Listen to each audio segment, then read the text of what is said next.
Hi friends, welcome to my channel. நம்ம சேனலில் இன்றைக்கி மீந்து போன பழைய சாதத்தை வச்சு சூப்பரான ஒரு சைட் டிஷ் தாங்க எப்படி ரெடி பண்ணுதுன்னு பார்க்க போகிறோம். இது பண்ணுறது ரொம்பவே ஈஸிங்க. கஷ்டப்படாமல் கூழ் காய்ச்சாமல் சூப்பரான ஒரு வடகம் எப்படி ரெடி பண்ணுறதுன்னு பார்க்கலாம் வாங்க. இதுக்கு நான் நேற்று நைட்டு மீந்து போன பழைய சாதத்தில் தண்ணி ஊற்றி வச்சுட்டேன்.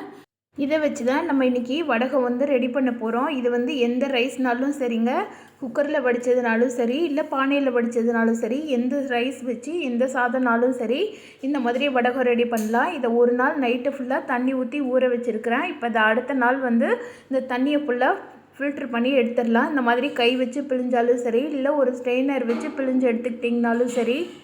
அதில் தண்ணி கொஞ்சம் கூட இல்லாமல் எல்லாத்தையுமே ஃபில்ட்ரு பண்ணி எடுத்துக்கலாம். இந்த மீந்து போன தண்ணியை கீழே ஊற்றிட வேண்டாங்க. இதில் கொஞ்சமாக சீரகமும் உப்பும் கலந்து காலையில் வெறும் வயிற்றில் குடிச்சிங்கன்னா உடம்புல இருக்கிற சூடெல்லாம் குறையும். அவ்வளவு நல்லது. இந்த தண்ணியை வேஸ்ட் பண்ணிடாதீங்க. இப்போ இந்த சாதத்தை நல்ல தண்ணி இல்லாமல் நல்லா ஃபில்ட்ரு பண்ணி எடுத்துட்டேன். நான் இது பானையில் வடித்த சாதம்னால நான் மத்து வச்சு தான் கடைய போகிறேன். சப்போஸ் குக்கரில் வடித்த சாதம் இல்லை சாதம் கொஞ்சம் பருக்கையாக இருக்குது அப்படின்னா நீங்கள் மிக்சியில் போட்டு கிரைண்ட் பண்ணி எடுத்துக்கோங்க. மிக்சியில் போடும்போது பல்ஸில் வச்சு எடுத்துக்கணும். இப்போ நான் இதை கையில் மத்து வச்சு தான் கடைய போகிறேன். இது கூட என்னென்ன இன்க்ரீடியன்ட் சேர்க்கலான்னு சொல்லிட்டு பார்க்கலாம் வாங்க. இதுக்கு 2 ஸ்பூன் அளவு சீரகம் சேர்த்துக்கலாம். சீரகம் மஸ்ட்டுங்க, அதனால் கண்டிப்பாக சீரகம் சேர்த்துக்கோங்க. சீரகம் சேர்த்திங்கன்னா நல்ல ஃப்ளேவர் கிடைக்கும். தேவையான அளவு உப்பு சேர்த்துக்கலாம். இது கூட தனி மிளகாத்தூளுங்க, அது காரத்துக்கு நான் சேர்த்துருக்குறேன். காரம் உங்களுக்கு ஜாஸ்தியாக பிடிக்குன்னா எக்ஸ்ட்ராவாக கொஞ்சம் சேர்த்துக்கோங்க. நான் காரம் கொஞ்சம் கம்மியாக தான் போட்டிருக்கிறேன். ஒரு ஸ்பூன் அளவு மட்டும் சேர்த்துட்டு எல்லாத்தையும் கரண்டி வச்சு நல்லா கிளறிடுங்க. இதுக்கு வேறு எந்த மிளகாத்தூளும் சேர்க்க தேவையில்லைங்க. வெறும் தனி மிளகாத்தூள், சீரகம், உப்பு இது மட்டும் சேர்த்தாலே போதுங்க. அவ்வளவு டேஸ்ட்டாக இருக்கும் இந்த வடகம். சம்மர் டைமில் சாதம் ஒரு சிலருக்கு பழைய சாதம் வச்சா சாப்பிடுவாங்க, ஒரு சிலர் சாப்பிட மாட்டாங்க. அவங்களாம் சாதத்தை வேஸ்ட் பண்ணாமல் இந்த மாதிரி வடகமாக செய்து வச்சோன்னா சாம்பார் சாதம், ரச சாதம், வீட்டில் பொரியல் எதுவுமே பண்ணாதப்போ கூட இந்த மாதிரி பொரித்து சாப்பிட்லாம். அது மட்டும் இல்லைங்க, நம்ம இந்த வடகத்தை பொரிக்கும் போது இது எண்ணெய் குடிக்கவே குடிக்காதுங்க. அதாங்க இதில் ப்ளஸ் பாயிண்ட்டு. எண்ணெய் குடிக்காத சூப்பரான வடகம். கஷ்டப்படாமல் கூழ் காய்ச்சாமல் பதம் பார்க்காம எதுவுமே நம்ம கஷ்டப்படாமல் ஈஸியாக செய்யலான்னா இந்த மாதிரி செய்யலாம். இதை நான் இன்றைக்கி மத்து வச்சு கடைஞ்சிக்கிறேன். மத்து இல்லாதவங்க மிக்சியில் போட்டு கடைஞ்சிக்கோங்க, இல்லை ஏதாவது ஒரு மேஷர் இருந்ததுன்னா அதை வச்சு கடைஞ்சி எடுத்துக்கலாம். ரொம்ப கடைய தேவையில்லைங்க, ஓரளவுக்கு திப்பியாக இருக்கணும், அந்த அளவுக்கு கடைஞ்சி எடுத்துக்கோங்க. இது ரொம்ப மசிய கடைஞ்சிங்கன்னா நீங்கள் முறுக்கு பிழிகிற குழா இருந்ததுன்னா அதில் வச்சு கூட நீங்கள் பிழிஞ்சு எடுத்துக்கலாம். மிக்சியில் போட்டு நல்லா அரைச்சி எடுத்துட்டு முறுக்கு புளிகிற அந்த உரல் இருக்குல்ல அதில் போட்டு நீங்கள் பிழிஞ்சு எடுக்கலாம். நம்ம இன்றைக்கி எதுவுமே யூஸ் பண்ணலைங்க, ரொம்ப சிம்பிளான மெத்தடில் ஃபில்ட்ரு பண்ணிவிட்டு அது கூட இன்க்ரீடியன்ட் சேர்த்துட்டு மசிச்சுட்டு வெயிலில் காய வச்சு எடுக்க போகிறோம். பாருங்கள், நான் எல்லாத்தையும் நல்லா மசிச்சிட்டேன். மத்து வச்சு தான் மசிச்சிருக்கேன், மிக்சியில் எதுவுமே போடலை. ஓரளவுக்கு திப்பியாக இருந்ததுன்னா லைட்டாக கரண்டி வச்சு கூட நீங்கள் அழுத்துனீங்கன்னா ஈஸியாக மசிஞ்சிரும். ஏன்னா நம்ம பழைய சாதம் தண்ணி ஊற்றி ஊற வச்சுருக்கிறதுனால ஈஸியாக மடிஞ்சிரும். நீங்கள் உரலில் போட்டு புளியறதா இருந்ததுன்னா ரொம்ப குட்டியாக இருக்கிறத யூஸ் பண்ணாமல் இந்த மாதிரி கொஞ்சம் பெருசாக இருக்கிற ஹோல் வச்சு யூஸ் பண்ணிங்கன்னா நல்ல முறுக்கு மாதிரி அழகாக புருன்னு வந்துடுங்க. இந்த மாதிரி 3 இது கையில் வச்சுருக்கேன்ல, இந்த மாதிரி இதில் வச்சு நீங்கள் பிழிஞ்சு எடுத்துக்கலாம், கரெக்டாக வரும்.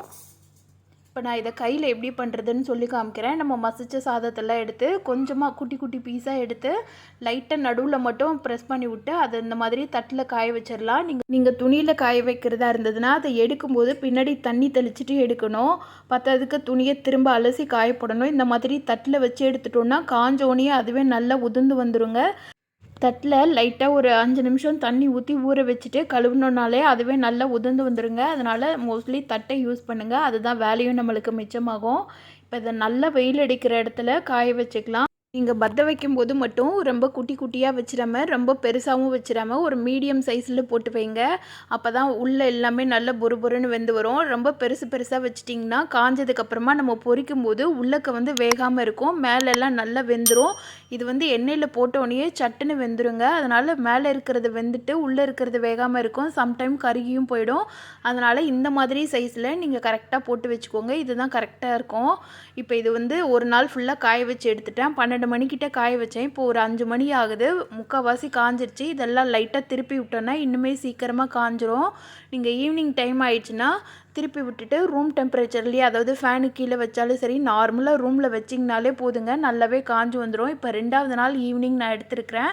அவ்வளோதாங்க, நம்ம வடகம் எல்லாமே காஞ்சிருச்சு. காஞ்சதுக்கப்புறமா நான் கையில் ஈஸியாக எடுத்துட்டேன் பாருங்கள். இந்த மாதிரி தான் இருக்கும். பிளேட்லேயுமே அந்தளவுக்கு ஒட்டவே ஒட்டாது. நீங்கள் ரொம்ப குட்டியாக போட்டிங்கன்னா இதை விட இன்னுமே சின்ன சைஸ் ஆயிருங்க. ஏன்னா நம்ம காய வைக்கிறதுக்கு முன்னாடி கொஞ்சம் பெருசாக இருக்கும், காஞ்சதுக்கப்புறமா நல்லா சுருங்கிட்டு வந்துடும்.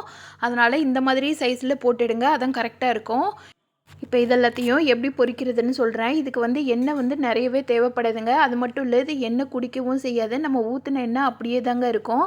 எண்ணெய் கடாயில் ஊற்றிட்டு நல்ல எண்ணெய் சூடாக இருக்கணும். போடும்போது எண்ணெய் நல்லா ஹை ஃப்ளேமில் சூடாக இருக்கணும். இதை போட்டோன்னே ஃப்ளேமை சட்டுன்னு லோ ஃப்ளேமில் வச்சுருங்க, இல்லைனா தீஞ்சிடும். இப்போ பார்த்தீங்கனாலே தெரிஞ்சிருக்கும், நான் போட்டு ஒரு 5 செகண்ட்லேயே இது நல்லா பொறுபொருன்னு வந்துருச்சு பாருங்கள். இதுக்கு மேலே விட்டோன்னா ஒரு மாதிரி கருகின மாதிரி ஆகிடும்.